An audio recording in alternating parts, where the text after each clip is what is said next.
चुलबुली बहन विशाखा की शादी कुछ ही दिनों पहले कार्तिक नाम के एक लड़के से दुर्गापुर गांव में होती है।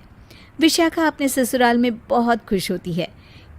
एक बार विशाखा उदास बैठी होती है तो उसकी सास उसे आकर पूछती है, अरे बहू, तू इतनी शांत क्यों बैठी है? क्या हुआ बेटा? कुछ नहीं माँ जी, घर की याद आ रही थी। एक काम करना बेटा, अपनी छोटी बहन को बुला ले, तेरा मन भी लग जाएगा है। विशाखा ये सुनकर खुश हो जाती है और अपनी बहन शिखा को फ़ोन करके बुला लेती है। शिखा विशाखा के ससुराल आ जाती है। टी, कैसी हो आप? अरे आ गई तू, मैं तो एकदम ठीक हो गई। शिखा पूरे परिवार से मिलती है। नमस्ते जीजू, कैसे हो आप? अरे बढ़िया बढ़िया, तुम बताओ। अरे कुछ नहीं जीजू। अरे आपकी शर्ट पर कॉकरोच है? कहाँ है?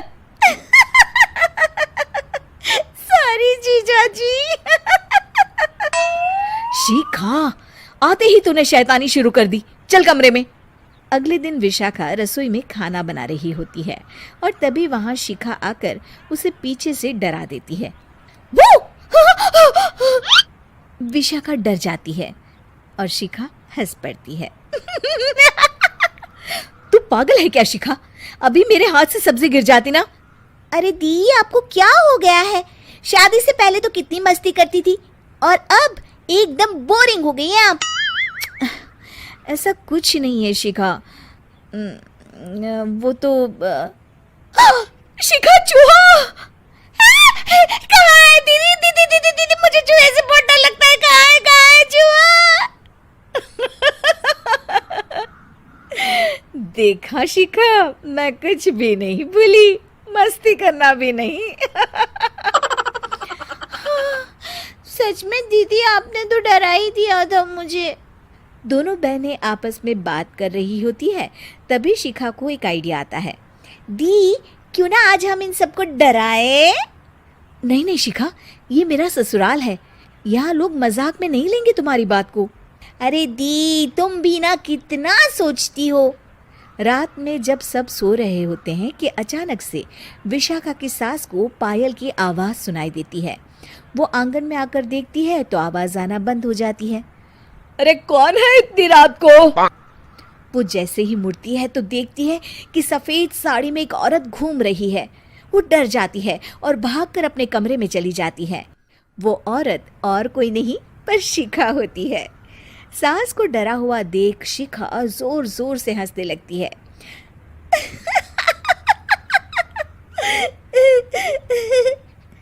अगले दिन शिखा ये बात विशाखा को बताती है। ऐसा तुझे नहीं करना चाहिए था शिखा, ये मेरा ससुराल है और तू यहाँ ऐसे मजाक नहीं कर सकती। किसी को पता चल गया ना तो हमारी तो शामत आ जाएगी।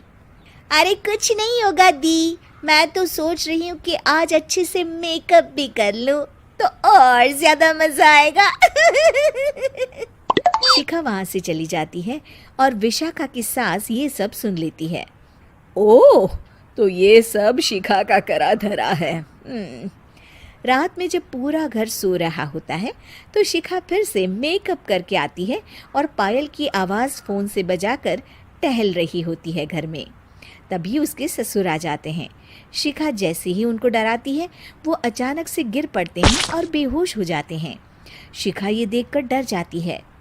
अरे अंकल जी, क्या हो गया आपको?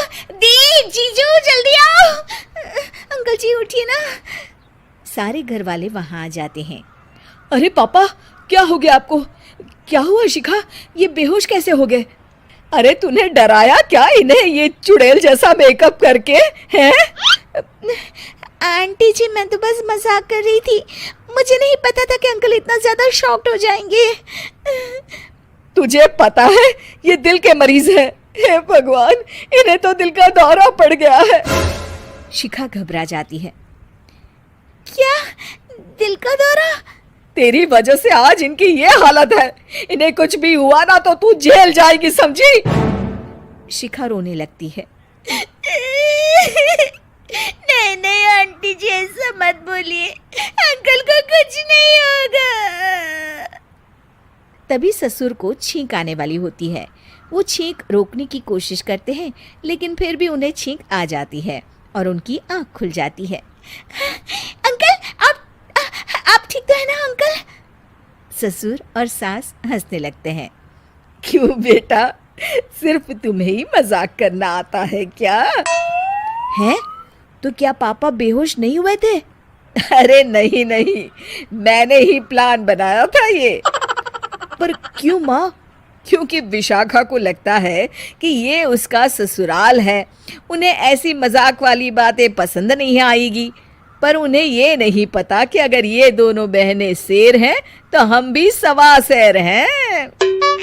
ये तो बिल्कुल सही कहा आपने आंटी जी।